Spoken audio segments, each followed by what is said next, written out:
Hormuz নিয়ে অকথ্য ভাষায় হুঁশিয়ারি ইরানকে। মঙ্গলবার ইরানকে আলটিমেটাম দিয়ে মার্কিন প্রেসিডেন্ট রীতিমতো ছাপার অযোগ্য, বলার অযোগ্য ভাষায় গালাগালি দিলেন ইরানকে, তাও আবার ট্রুথ সোশ্যাল পোস্ট করে। পোস্টে একাধিক আপত্তিকর এবং অশ্লীল শব্দের ব্যবহার করেছেন ট্রাম্প, যা নিয়ে ইতিমধ্যেই বিতর্ক শুরু হয়েছে। তার পাশাপাশি ট্রাম্পের হুঁশিয়ারি, মঙ্গলবার ইরানের বিদ্যুৎ কেন্দ্র এবং সেতুগুলোর ওপর বড়সড় হামলা চালানো হবে, নরকের দরজা খুলে দেওয়া হবে ইরানের জন্য। আর এসব দেখে অনেকেই বলছেন মার্কিন প্রেসিডেন্ট ইরানের অদম্য জেদ দেখে রীতিমতো ধৈর্য হারিয়ে ফেলেছেন, মেজাজ হারিয়ে ফেলেছেন। তাহলে কি সত্যি এবার যুদ্ধ নিয়ে তিতিবিরক্ত মার্কিন প্রেসিডেন্ট? একদিকে সামরিক আর্থিক ক্ষতি, অন্দরে বাইরে যুদ্ধ নিয়ে চাপ, আর অন্যদিকে পিছু না হটার টানাপোড়ে নেই কি এমন আচরণ মার্কিন প্রেসিডেন্টের। এই আবহে একটি মার্কিন সংবাদভিত্তিক ওয়েবসাইট আবার জানাচ্ছে শীঘ্রই নাকি যুদ্ধবিরতি হবে। এর নেপথ্যে কি ফ্যাক্টর? সেই ট্রাম্প সমীকরণ। এই যুদ্ধে আমেরিকার আগাম ভবিষ্যতের কথা ভেবেই কি যুদ্ধ থামানোর পরিকল্পনা? টি মানে ট্রাম্প, টি মানে টেরর, আর টি মানে থ্রেট। 24 ঘন্টার মধ্যে তাদের এই ক্রোধ ইরানের ওপর কতটা চাপ সৃষ্টি করতে পারে, নাকি নেপথ্যে অন্য কোনো কারণ কাজ করছে? নমস্কার, আপনারা দেখতে শুরু করেছেন এডিটার্স ডায়েরি। আমি ভাস্কর দত্ত আরও একটি এপিসোডে আপনাদেরকে স্বাগত জানাই। একে তো যতটা সহজ ভেবেছিলেন ততটা সহজ হয়নি, তার ওপর চারিদিক থেকে চাপ। সব মিলিয়ে এবার মেজাজ হারিয়ে ফেলছেন মার্কিন প্রেসিডেন্ট ডোনাল্ড ট্রাম্প। আপনাদের জানিয়ে রাখি যে মধ্যপ্রাচ্যের যুদ্ধের আবহে ট্রাম্প ইরানকে একেবারে অকথ্য ভাষায় গালিগালাজ করেছেন। ট্রাম্প তার ট্রুথ সোশ্যাল পোস্টে হুমকি দিয়ে লিখেছেন, হরমুজ প্রণালীটা খুলে দে, না হলে তোদের জন্য নরকের দরজা খুলে যাবে। এরপর আপত্তিজনক শব্দবন্ধ ব্যবহার করে আল্লাহকে ডাকার পরামর্শ দিতে দেখা গেছে মার্কিন প্রেসিডেন্টকে। অনেকেই মনে করছেন 38 দিন যুদ্ধের পরেও ইরানের নাছোড়বান্দা মনোভাব দেখে মেজাজ হারিয়ে ফেলেছেন মার্কিন প্রেসিডেন্ট।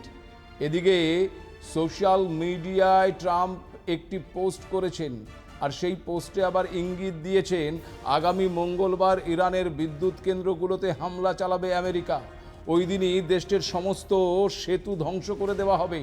ভয়ঙ্কর বিপর্যয়ের মধ্যে পড়বে আয়াতুল্লাহ আলী খামেনির দেশ। তিনি বলেছেন মঙ্গলবার ইরানে একই সঙ্গে বিদ্যুৎ কেন্দ্র দিবস এবং সেতু দিবস পালিত হবে। আগে যেমনটা হয়নি, সময়টা একবার ভাবুন। ঠিক যে সময় ইরান উপসাগরীয় অঞ্চলে একাধিক জ্বালানি কেন্দ্রে পাল্টা হামলা চালাচ্ছে বলে অভিযোগ উঠছে, ঠিক সেই সময় ট্রাম্পের এই হুমকি। ফলে আগামীতে পরিস্থিতি যে আরও বড় সংঘাতের দিকে এগোবে তা বলাই যায়। তবে কূটনৈতিক শালীনতার সীমা ছাড়িয়ে ইরানের প্রতি ট্রাম্পের শব্দচয়নে নিন্দার ঝড় উঠেছে বিশ্বজুড়ে। রাষ্ট্রপ্রধান পর্যায়ের একজন ব্যক্তির কাছ থেকে ইরানের প্রতি অত্যন্ত নিম্নমানের অশালীন শব্দ ব্যবহার করাকে আন্তর্জাতিক বিশ্লেষকরা কূটনৈতিক শিষ্টাচারের চরম লঙ্ঘন হিসেবেই দেখছেন। এটি রাজনৈতিক যুক্তির বদলে ব্যক্তিগত আক্রোশ হিসেবে গণ্য হচ্ছে। ইতিমধ্যেই ফ্রান্স এবং জার্মানির মতন মিত্র দেশগুলো ট্রাম্পের এই ভাষাকে বিপজ্জনক এবং উস্কানিমূলক বলে অভিহিত করেছে। তারা সংঘাত এড়াতে সংযম প্রদর্শনের আহ্বান জানিয়েছেন। ট্রাম্পের এই অশালীন ভাষা এবং হুমকির নিন্দা জানিয়েছেন খোদ মার্কিন রাজনীতিকরা। ট্রাম্পের এমন আচরণে উদ্বেগ প্রকাশ করে অনেক মার্কিন রাজনীতিক এখন তার মানসিক সুস্থতা নিয়ে প্রশ্ন তুলছেন। প্রাক্তন রিপাবলিকান কংগ্রেসওম্যান মার্জরি টেলর গ্রিন ট্রাম্পকে পাগল বলে আখ্যা দিয়েছেন এবং এই যুদ্ধকে অপ্রয়োজনীয় বলে উল্লেখ করেছেন। একসময় কট্টর ট্রাম্প সমর্থক এই মার্জরি টেলর গ্রিন ট্রাম্পের দেওয়া হুমকিকে শয়তানি হিসেবে বর্ণনা করেছেন এবং প্রশাসনের অন্য কর্মকর্তাদের বলেছেন ট্রাম্পের এই উন্মাদনায় বাধা দিতে। তিনি আরও দাবি করেছেন ট্রাম্প প্রকৃত খ্রিস্টান নন এবং তার এই যুদ্ধবাজ নীতি আমেরিকা ফার্স্ট এজেন্ডার সঙ্গে বিশ্বাসঘাতকতা। শুধু কি তাই, আপনাদের জানিয়েছিলাম যে গত 28শে মার্চ ট্রাম্পের স্বৈরাচারী শাসন, অভিবাসন, ধরপাকড় এবং ইরান যুদ্ধের বিরুদ্ধে যুক্তরাষ্ট্র জুড়ে লাখো লাখো মানুষ রাস্তায় নেমেছিল। আন্দোলনকারীরা দাবি করেছেন যুক্তরাষ্ট্রের 50টি অঙ্গরাজ্যের প্রায় 3300টিরও বেশি স্থানে বিক্ষোভ হয়েছে এবং এতে প্রায় 80 লক্ষ মানুষ অংশ নিয়েছেন। একই সঙ্গে আপনাদের আরও জানিয়ে রাখি যে যুক্তরাষ্ট্রের অভ্যন্তরে ইরানের সঙ্গে এই যুদ্ধকে কেন্দ্র করে এক নজিরবিহীন অস্থিরতা এবং বিভাজন তৈরি হয়েছে। হরমুজ প্রণালী বন্ধ হওয়ার উপক্রম হওয়ায় বিশ্ববাজারে তেলের দাম আকাশচুম্বী হয়েছে। এর সরাসরি প্রভাব পড়েছে আমেরিকার সাধারণ মানুষের ওপর। গ্যাসোলিন বা জ্বালানি তেলের দাম প্রতি গ্যালনে রেকর্ড পরিমাণ বেড়ে যাওয়ায় মুদ্রাস্ফীতি চরমে পৌঁছেছে, যা নিত্য প্রয়োজনীয় জিনিসের দাম আবার বাড়িয়ে দিয়েছে। ট্রাম্পের নিজের দল রিপাবলিকানের ভেতরেই ফাটল ধরেছে এবার। কট্টরপন্থী অনেক নেতাও এই অশালীন ভাষা এবং সরাসরি যুদ্ধের হুমকির বিরোধিতা করছেন। যেমন একদিকে মার্জরি টেলর গ্রিনের মতো নেতারা ট্রাম্পকে প্রকাশ্যে পাগল বলে সমালোচনা করছেন, অন্যদিকে আবার ডেমোক্রেটরা ট্রাম্পের এই পদক্ষেপকে সংবিধান বহির্ভূত এবং স্বৈরাচারী হিসেবে বর্ণনা করছেন। তাছাড়া ট্রাম্পের মানসিক সুস্থতা নিয়ে প্রশ্ন তুলে কিছু ডেমোক্রেট নেতা তাকে ক্ষমতা থেকে ইতিমধ্যেই সরিয়ে দেওয়ার জন্য সংবিধানের 25তম সংশোধনী কার্যকরের দাবিও তুলেছেন। সব মিলিয়ে আমেরিকার বর্তমান রাজনৈতিক পরিস্থিতি অত্যন্ত টালমাটাল এবং ট্রাম্প নিজের দলের ভেতরেই কোণঠাসা হয়ে পড়েছেন।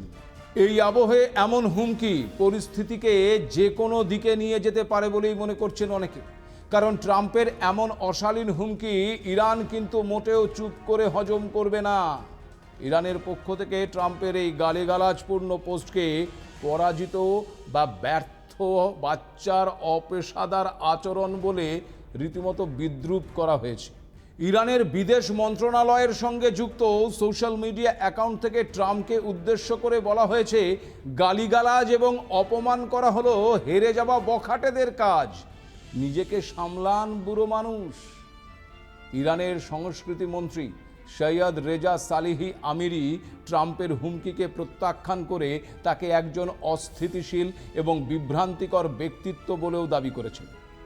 একই সঙ্গে ইরানের কেন্দ্রীয় সামরিক কমান্ডের মুখপাত্র ইব্রাহিম জুলফিকারি হুঁশিয়ারি দিয়েছেন যে যদি ট্রাম্প মঙ্গলবার তার হুমকি অনুযায়ী ইরানের বেসামরিক কেন্দ্রগুলোতে হামলা চালায় তবে ইরান আরও বিধ্বংসী প্রতিশোধ নেবে।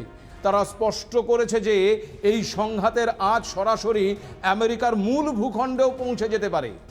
তাছাড়া জিম্বাবুয়ে এবং দক্ষিণ আফ্রিকার থাকা ইরানের দূতাবাসগুলো সামাজিক যোগাযোগের মাধ্যমে ট্রাম্পকে নিয়ে মজা করে পোস্ট করছে। আবার একটি পোস্টে লেখা হয়েছে, ট্রাম্প দয়া করে কথা বলুন, আমরা বিরক্ত বোধ করছি, যা ট্রাম্পের ক্রমাগত হুমকিকে তুচ্ছ জ্ঞান করার একটি কৌশল বলেই মনে করছেন অনেকে। পাশাপাশি ইরান আবার সাফ জানিয়ে দিয়েছে যে হরমুজ প্রণালী তখনই পুরোপুরি খুলে দেওয়া হবে যখন যুদ্ধের ফলে হওয়া সমস্ত ক্ষয়ক্ষতির জন্য ইরানকে পূর্ণ ক্ষতিপূরণ দেওয়া হবে। বিশ্বের বিভিন্ন মানবাধিকার সংস্থা এবং রাজনৈতিক বিশ্লেষকরা সতর্ক করেছেন যে শব্দের এই লড়াই যে কোনো সময় রক্তক্ষয়ী যুদ্ধে রূপ নিতে পারে। অন্যদিকে ইরানের সঙ্গে স্থলযুদ্ধের বিষয়টি নিয়েও সমালোচনার ঝড় উঠেছে চারিদিকে। এই আবহে আমেরিকা কি যুদ্ধ থামানোর দিকে এগোবে নাকি মেজাজ হারিয়ে যুদ্ধকে আরও এগিয়ে নিয়ে যাবে? কোন দিকে গড়াচ্ছে পরিস্থিতি, বলবো সে কথা। দেখুন, বিশ্লেষকরা মনে করছেন অন্যের সঙ্গে যুদ্ধে নেমে আমেরিকার বাস্তবতা ক্রমশ প্রকাশ্যে চলে আসছে। যেমন ধরুন, সিনেমার কায়দায় ঝুঁকি নিয়ে ইরানে ঢুকে ভেঙে পড়া যুদ্ধবিমানের 2 পাইলটকে উদ্ধার করে নিয়ে এলেও আমেরিকান বিমানটি ধ্বংস হয়ে গেছে। ভেঙে পড়া যুদ্ধবিমানের 2 পাইলটকে উদ্ধার করতে গিয়ে আবার নিজেদের প্রায় 900 কোটি টাকার একটি যুদ্ধবিমান নিজেরাই ধ্বংস করে দিয়েছে আমেরিকা। কোনো সূত্র আবার বলছে সংখ্যাটা 1 নয়, 2টি যুদ্ধবিমান, যে ট্রাম্প একসময় বলেছিলেন সব কিছু আমাদের নিয়ন্ত্রণে রয়েছে, ইরান বেশি দিন টিকবে না। সেই ট্রাম্প কি এখন বুঝতে পারছেন যুদ্ধ জেতা হয় সামাজিক মাধ্যমের পোস্ট দিয়ে নয়, বরং শক্তি এবং কৌশলগত প্রস্তুতি দিয়ে? ট্রাম্পের ভাষার দিকে একটু লক্ষ্য করুন। মধ্যপ্রাচ্যের যুদ্ধ শুরুর দিকে ট্রাম্প প্রচণ্ড আক্রমণাত্মক ছিলেন। শুরুর দিকে মার্কিন প্রেসিডেন্টকে বলতে শোনা গেছে, আমরা ইরানকে নতজানু করব, তারা যদি কিছু করে তবে এমন জবাব পাবে যা তারা কখনো কল্পনাও করেনি। অথচ পরিস্থিতি খারাপ হতে শুরু করলে তার ভাষাও বদলাতে শুরু করে। ট্রাম্পের বিবৃতি এবং সামাজিক মাধ্যমের পোস্টগুলো অস্থিতিশীল, আরও বেশি আবেগপ্রবণ এবং পরস্পর বিরোধী বলেই মনে হতে শুরু করে। ইরান হরমুজ প্রণালীর নৌ চলাচল নিয়ন্ত্রণ নিয়ে নিয়েছে এবং ট্রাম্প তা কোনোভাবেই মেনে নিতে পারছেন না। ইরান যুদ্ধ শুরু হওয়ার আগে তিনি আক্রমণের জন্য যে কারণগুলো দেখিয়েছিলেন সেগুলো এখন আর নেই। পাইলটদের নিরাপদে বেরিয়ে আসাটা ট্রাম্পের জন্য নিঃসন্দেহে স্বস্তিদায়ক হতে পারে, কিন্তু অভিযানের ধরন এবং এতে হওয়া ক্ষয়ক্ষতি মার্কিন প্রেসিডেন্টের দম্ভকে কিন্তু একেবারে নাড়িয়ে দিয়েছে বলেই মনে করছেন বিশেষজ্ঞরা। তাছাড়া বিষয়টি শুধু একটি F-15 বিমান ভূপতিত হওয়ার বিষয় নয়, আকাশে শ্রেষ্ঠত্বের অবিসংবাদিত রাজা হওয়ার আমেরিকার পুরো দাবির ওপর এটি ছিল একটা বড় আঘাত। নিজেদের দুই পাইলটকে বাঁচাতে যুক্তরাষ্ট্রকে একটি বড় মূল্য দিতে হয়েছে। এই মূল্য শুধু বিমানগুলোর জন্য ছিল না, এটি ছিল আমেরিকার কয়েক দশক ধরে গড়ে তোলা অজেয় ভাবমূর্তির জন্য। তাছাড়া আপনারা জানেন যে আমেরিকার সেনাবাহিনীর বেশ কয়েকজন জেনারেলকে পদচ্যুত বা একপাশে সরিয়ে দেওয়া হয়েছে। অর্থাৎ ইরানের বিরুদ্ধে ট্রাম্পের স্থল আক্রমণের পরিকল্পনার সঙ্গে তার সামরিক বাহিনী দ্বিমত পোষণ করেছিল কিনা তা নিয়ে কিন্তু প্রশ্ন উঠছে। আর ইরান সম্পর্কে আমেরিকার সবচেয়ে বড় ভুল ধারণাটি হলো তাকে কেবল নিষেধাজ্ঞার দুর্বল অর্থনীতির দৃষ্টিকোণ থেকে দেখা। পারস্য উপসাগরের ভৌগোলিক অবস্থান, ইরানের ক্ষেপণাস্ত্র সক্ষমতা এবং যুদ্ধ কৌশল অসম যুদ্ধের প্রস্তুতিকে সম্পূর্ণ উপেক্ষা করে গেছে যুক্তরাষ্ট্র। ফলে ইরানের বিরুদ্ধে স্থল অভিযান এখন ক্রমশই চ্যালেঞ্জিং হয়ে উঠেছে ওই ট্রাম্পের কাছে। কারণ দেখুন, পারস্য উপসাগর যে কোনো খোলা মাঠ নয় যেখানে যুক্তরাষ্ট্র তার সর্বশক্তি নিয়ে ঝাঁপিয়ে পড়তে পারে। প্রভাব বিস্তারের জন্য আমেরিকার কাছে খুব বেশি জায়গা নেই। পারস্য উপসাগর একটি সংকীর্ণ সমুদ্র পথ, যেখানে ইরানের ছোট নৌকো থেকে শুরু করে জাহাজ বিধ্বংসী ক্ষেপণাস্ত্র পর্যন্ত এমন একটি নেটওয়ার্ক রয়েছে যা সবচেয়ে বড় যুদ্ধ জাহাজকেও চ্যালেঞ্জ জানাতে পারে। অন্যদিকে প্রতিবেশী উপসাগরীয় দেশগুলো প্রকাশ্যে আমেরিকার পক্ষ নিতে রাজি নয়। সব মিলিয়ে আমেরিকার স্থল আক্রমণের পরিকল্পনা এখন বিপর্যয়ের মুখে। ট্রাম্পের বাগাড়ম্বর থেকে মনে হচ্ছিল যে একটা সিদ্ধান্ত নেওয়া হয়েছে এবং সেনাবাহিনী অভিযান শুরু করেছে, কিন্তু এখন বাস্তবতা তার থেকে অনেক দূরে। আর বিশেষজ্ঞরা মনে করছেন যে আমেরিকা যদি ইরানের বিরুদ্ধে স্থল অভিযান চালায় তাহলে ইরানের প্রতিটি শহর, প্রতিটি পাহাড়, প্রতিটি রাস্তা যুদ্ধক্ষেত্রে পরিণত হতে পারে। কারণ IRGC এবং এর সহযোগী নেটওয়ার্কগুলো বছরের পর বছর ধরে এমনই একটি যুদ্ধের জন্য ইতিমধ্যেই কিন্তু প্রস্তুতি নিয়েছে। আর আগেই বলেছি যে ইরানের জন্য এটি শুধু একটি যুদ্ধ নয়, এটি তাদের অস্তিত্ব রক্ষার প্রশ্ন। আর যুক্তরাষ্ট্রের জন্য সমস্যাটি শুধু ইরান নয়, এটি একটি বহুমুখী চ্যালেঞ্জে পরিণত হতে পারে। এখন যদি স্থল অভিযান চালানো হয় তবে এর প্রভাব ইরাক, সিরিয়া, লেবানন, এমনকি ইয়েমেন পর্যন্ত ছড়িয়ে পড়তে পারে। আর এই সমস্ত দেশের মার্কিন ঘাঁটি, দূতাবাস এবং মিত্ররা সবাই লক্ষ্যবস্তুতে পরিণত হতে পারে। তাই বিশেষজ্ঞরা মনে করছেন ইরানের ওপর স্থল হামলার পরিকল্পনাটি, যা কাগজে কলমে সহজ মনে হয়েছিল, বাস্তবে একটি বিপর্যয় হিসেবেই প্রমাণিত হতে পারে। আবার ট্রাম্পের উদ্বেগ আরও বাড়িয়েছে রাশিয়ার চেচেন প্রজাতন্ত্রের নেতা এবং ভ্লাদিমির পুতিনের কট্টর মিত্র রমজান কাদরিভ। তিনি আবার জানিয়েছেন তার দুর্ধর্ষ চেচেন যোদ্ধারা ইরানের সশস্ত্র বাহিনীকে সহায়তা করতে প্রস্তুত। ইরান যদি আনুষ্ঠানিকভাবে অনুরোধ করে এবং পুতিন সবুজ সংকেত দেন তবে তারা সরাসরি এই যুদ্ধে নামবে। আর আপনাদেরকে এখানে জানিয়ে রাখি যে এই চেচেন যোদ্ধারা মূলত রাশিয়ার উত্তর ককেসাস অঞ্চলের একটি মুসলিম জাতিগোষ্ঠী, যারা ঐতিহাসিকভাবে তাদের দুর্ধর্ষ লড়াই এবং স্বাধীনতা সংগ্রামের জন্য পরিচিত। এদের আবার কাদির ভিৎসিও বলা হয়। আবার এই যোদ্ধারা মূলত আহমদ স্পেশাল ফোর্স নামে পরিচিত। এই বাহিনী ড্রোন হামলা, অতর্কিত আক্রমণ এবং কঠিন নগর যুদ্ধের জন্য বিশ্বজুড়ে পরিচিত। এই যোদ্ধারা ইউক্রেন এবং সিরিয়া যুদ্ধে রাশিয়ার হয়ে লড়াই করার মাধ্যমে ব্যাপক সামরিক অভিজ্ঞতা অর্জন করেছে। এখন চেচেন যোদ্ধারা এই মধ্যপ্রাচ্যের সংঘাতকে কেবল একটি আঞ্চলিক সংঘাত হিসেবে দেখছেন না, বরং একে ধর্মযুদ্ধ বা জিহাদ হিসেবে বর্ণনা করছেন। তারা আমেরিকা এবং তার মিত্রদের বিরুদ্ধে এই লড়াইকে ভালো ও মন্দের যুদ্ধ হিসেবে আখ্যায়িত করেছেন। ফলে বুঝতেই পারছেন যে ইরানের নেপথ্যে রাশিয়ার হাত কিন্তু রয়েছে। আবার মার্কিন প্রেসিডেন্টের কপালে চিন্তার ভাঁজ ফেলে দিয়েছে মার্কিন পডকাস্ট সঞ্চালক টাকার কার্লসনের একটি তথ্যচিত্র দ্য বিবি ফাইলস, যেখানে দেখানো হয়েছে স্ত্রীর প্ররোচনাতেই ইরান আক্রমণের সিদ্ধান্ত নিয়েছেন ইসরায়েলের প্রধানমন্ত্রী বেঞ্জামিন নেতানিয়াহু, যাকে বিবি নামে ডাকা হয়। একই সঙ্গে আবার দেখানো হয়েছে জয় নিশ্চিত করতে ভুল বুঝিয়ে মার্কিন যুক্তরাষ্ট্রের মতন সুপার পাওয়ারকে রণাঙ্গনে টেনে এনেছেন তিনি। কার্লসনের সংস্থার দাবি, একাধিক গোপন সাক্ষাৎকারে সংশ্লিষ্ট তথ্যচিত্রকে সাজিয়েছে তারা।